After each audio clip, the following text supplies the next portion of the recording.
Hello everyone, welcome to the world of stories. और आ गया हूं फिर से मैं आप लोगों के सामने एक और नया रियल सुपर नेचुरल एक्सपीरियंस लेकर। हमारा आज का जो इंसिडेंट है हमारे साथ शेयर किया है विशाल ने, और ये सब कुछ हुआ था उनके पड़ोस वाले घर में। और वहां जो भी इवेंट्स हुए उससे इनका घर भी अनअफेक्टेड नहीं रहा।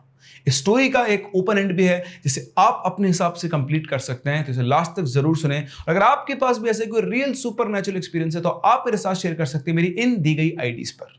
तो एक कहानी है कमल और उसकी वाइफ के बारे में।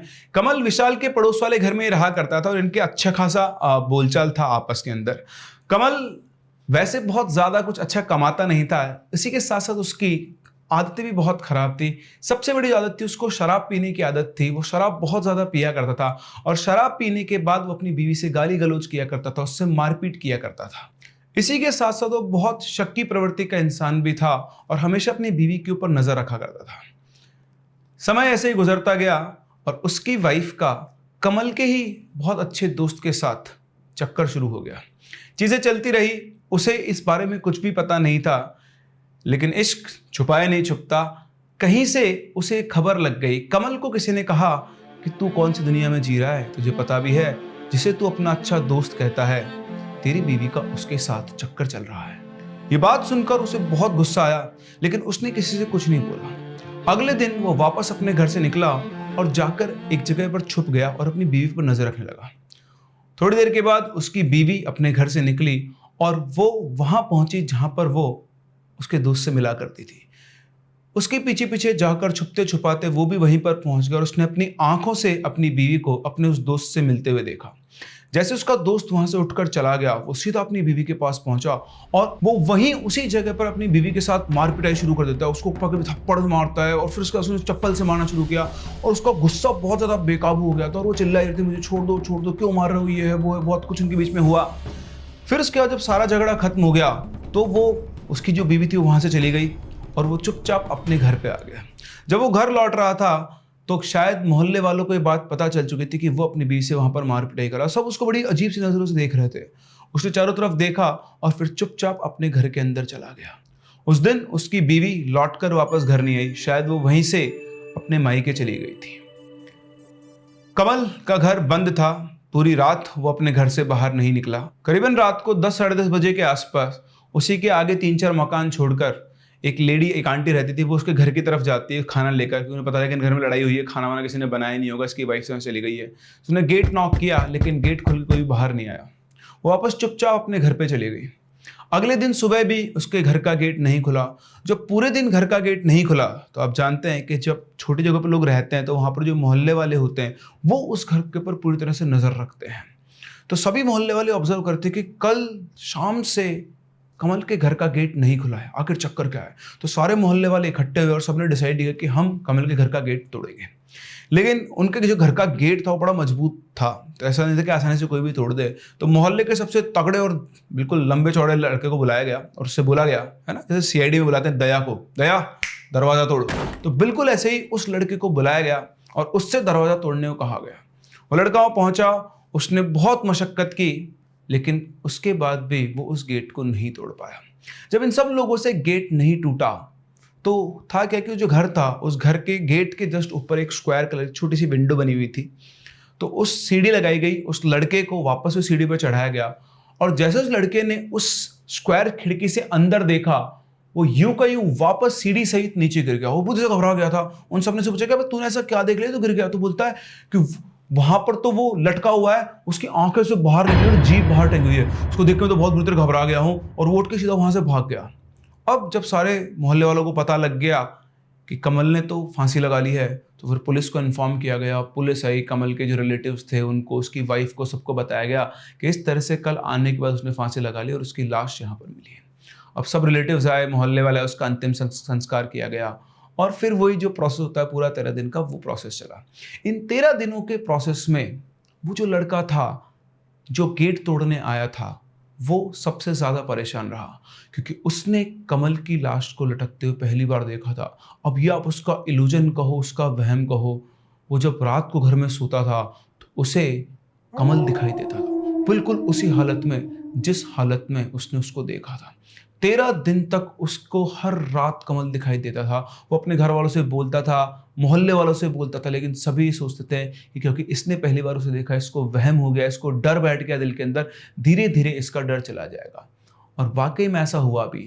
13वें दिन के बाद उसे कमल दोबारा कभी दिखाई नहीं दिया, और वो इसलिए क्योंकि कमल अब कहीं और आ चुका था। जी हाँ, 13वें दिन के बाद ये जो विशाल का घर था, तो एक्चुअली विशाल के घर में जो मेंबर्स थे, तो इसकी बुआ थी, ठीक है, उसका नाम था सुनीता, और इसके मदर फादर थे यहाँ पर।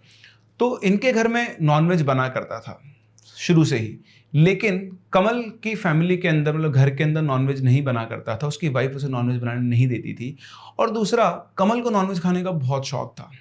तो जब भी इनके घर में नॉनवेज बनता था, तो जो सुनीता थी वो कमल के साथ बहुत अच्छे से रहती थी, मतलब बिल्कुल भाई बहन की तरह वो रहा करते थे। और जब भी इनके घर में चिकन वगैरह बनता था, तो कमल को हमेशा इनवाइट किया करती थी। तो आज 13-14 दिनों के बाद जब इनके घर में नॉनवेज बना, तो सभी लोग अपना अपना खाना खाकर फ्री हो चुके थे। सुनीता ने सबसे लास्ट पे अपना खाना लेते, वो अपना खाना लेकर अपने कमरे के अंदर बैठकर बस वो खाना खा रही, टीवी उसने ऑन किया और खाना खाने बैठी थी। तभी उसके कानों में उसे एक आवाज सुनाई थी, सुनीता, चिकन खिला दे। जैसे उसने आवाज़ सुनी वो पूरी तरह घबरा गई, क्योंकि उसे साफ साफ समझ में आ गया था कि ये आवाज़ तो कमल की है। उसे लगा कि उसके मन का वहम है, क्योंकि वो हर बार जब भी घर में चिकन या कुछ बनता था तो कमल को बुलाने ज़रूर जाती थी, और एक बार खाने से पहले उसे भी कमल की याद ज़रूर आई। लेकिन जैसे ही वो अपना निवाला तोड़ के खाने लगी, उसे फिर से कमल की वही आवाज़ सुनाई दी, सुनीता, चिकन खिला दे। और जैसे उसने उस आवाज की तरफ देखा, उसके मुंह से बहुत तेज चीख निकल गई, क्योंकि उसकी आंखों के सामने कमल खड़ा हुआ था। उसकी चीख सुनकर सारे घर वाले भागते उसे कमरे की तरफ पहुंचे, और जब वहां जाकर देखा तो उन्होंने देखा कि सुनीता बिल्कुल अजीब तरीके से बैठी हुई है। वो रो रही है, और रोते रोते वो चिकन खा रही है, और वो एक आदमी की आवाज में रो रही है। उसको संभालने जैसे ही विशाल के फादर ने उसको पकड़ा, उनके टच करते ही सुनीता वहीं की वहीं बेहोश हो गई। सारे घर वालों ने मिलकर सुनीता को संभाला। उसके बाद जब उसे होश आया तो उससे पूछा, तो उसने बताया कि किस तरह से उसने आवाज़ सुनी थी और उसको ऐसे कमल सामने दिखाई दिया। तो उन लोगों को लगा कि क्योंकि इसका कमल के साथ मतलब उठना बैठना बहुत ज़्यादा, मतलब बेसिकली खाया साथ में करते थे, तो कहीं ना कहीं इसके मन का डर या फिर वहम है। तो उन्होंने समझाया कि बेटा ऐसा कुछ नहीं है, हो सकता है तेरे मन का वहम। उसने बोले नहीं, मेरे मन का वहम नहीं है। तो फिर इसके बाद उन्होंने उसको ठीक किया, समझाया, और फिर उसके बाद वापस से उसको सुला दिया। उसको सुलाकर सभी घर वाले वापस से अपने अपने रूम में चले गए। अब सुनीता को लेटे हुए थोड़ी देर हुई थी कि फिर से अचानक से उसे किसी के रोने की आवाज़ सुनाई दी। उसने उस आवाज़ की तरफ देखा तो उसकी आंखों के सामने कमल अपना सिर अपने हाथों के बीच में रख के बैठा हुआ था। उसने अपने दोनों हाथ घुटने पे रखे हुए थे और अपना सिर नीचे करके रो रहा था, और वो एक ही बात बोल रहा था, उसने मुझे धोखा दिया है, मैं उसे छोड़ूंगा नहीं, मैं उसे मार दूंगा। और यहाँ सुनीता उसे देखकर बुरी तरह से घबरा गई थी। उसके मुंह से फिर से एक बहुत तेज चीख निकली, और फिर से उसकी चीख निकलते सारे घरवाले भागते यहाँ पर आए, और इस पर वो बुरी तरह से रो रही थी कि आप लोग मेरी बात क्यों नहीं मान रहे हो, ये कमल मेरे सामने बैठा हुआ था। वो बुरी तरह सबके ऊपर चिल्ला रही थी। जैसे तैसे करके उन सब लोगों ने सुनीता को शांत किया, और उसके बाद रात को उसे अकेला नहीं छोड़ा गया। इसके जो विशाल के जो मम्मी और पापा थे वो पूरी रात उसके साथ रहे, और सुबह होते ही वो उसे लेकर गए एक तांत्रिक के पास।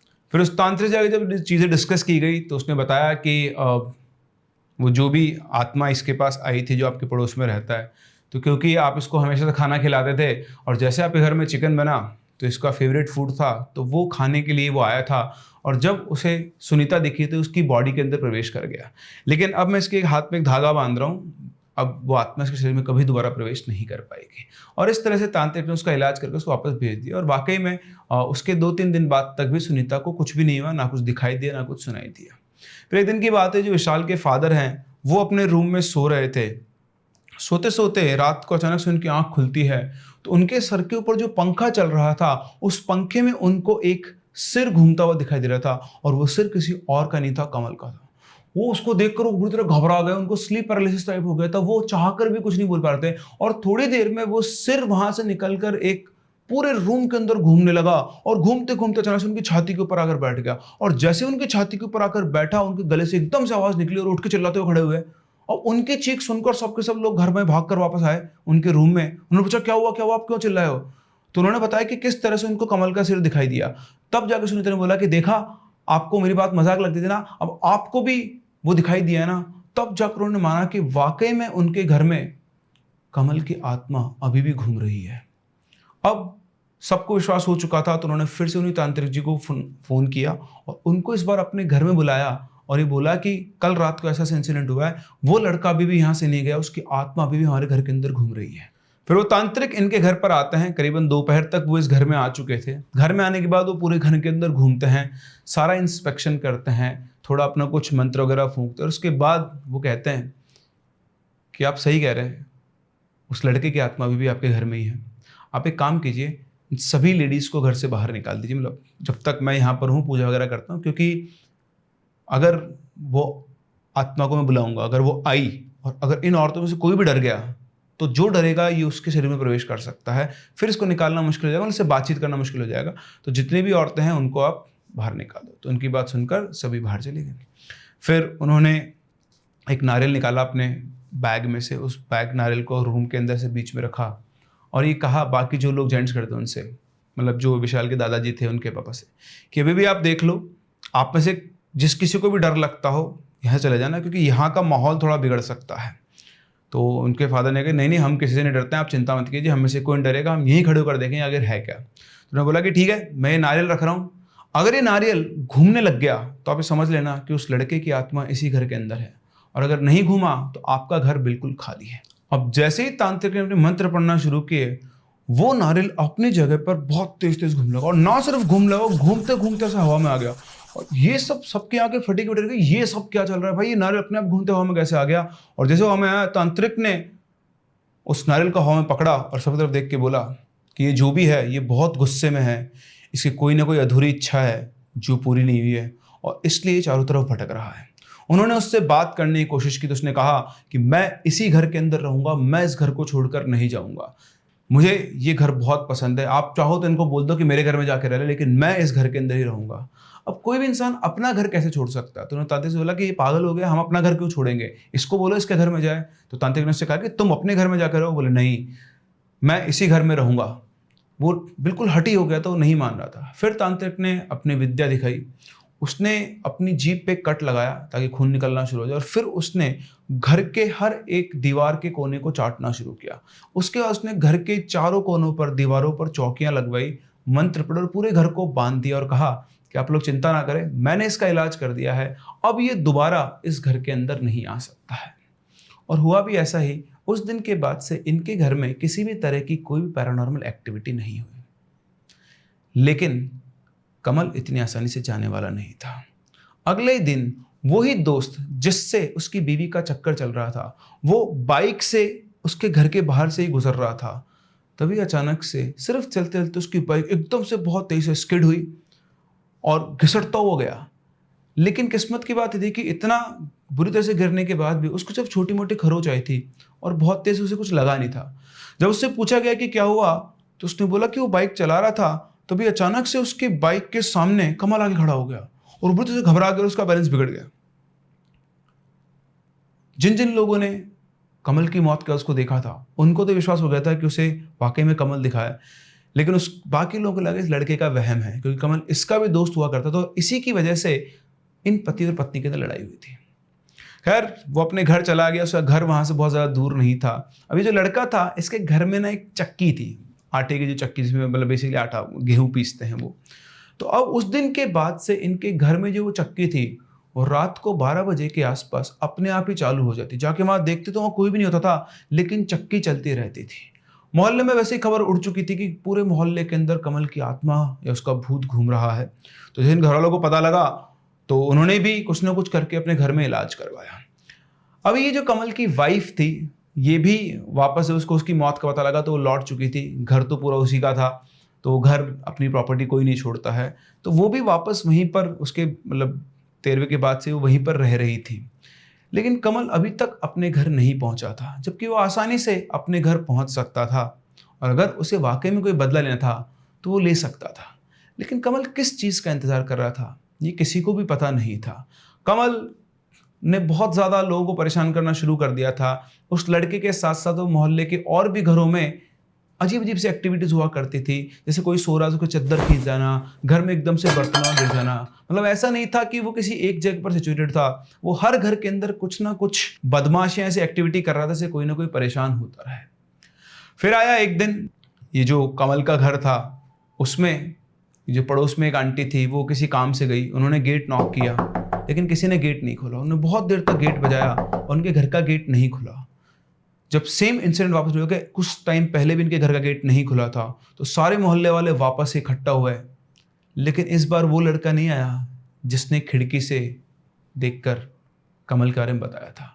इस बार सब लोगों ने हिम्मत करके उस गेट को हटाया, तोड़ा, और गेट तोड़ जब ये अंदर गए तो सबकी आंखें फटी की फटी रह गई। उस घर के अंदर 2 लाशें लटकी हुई थी, एक कमल की वाइफ की और एक कमल के दोस्त की।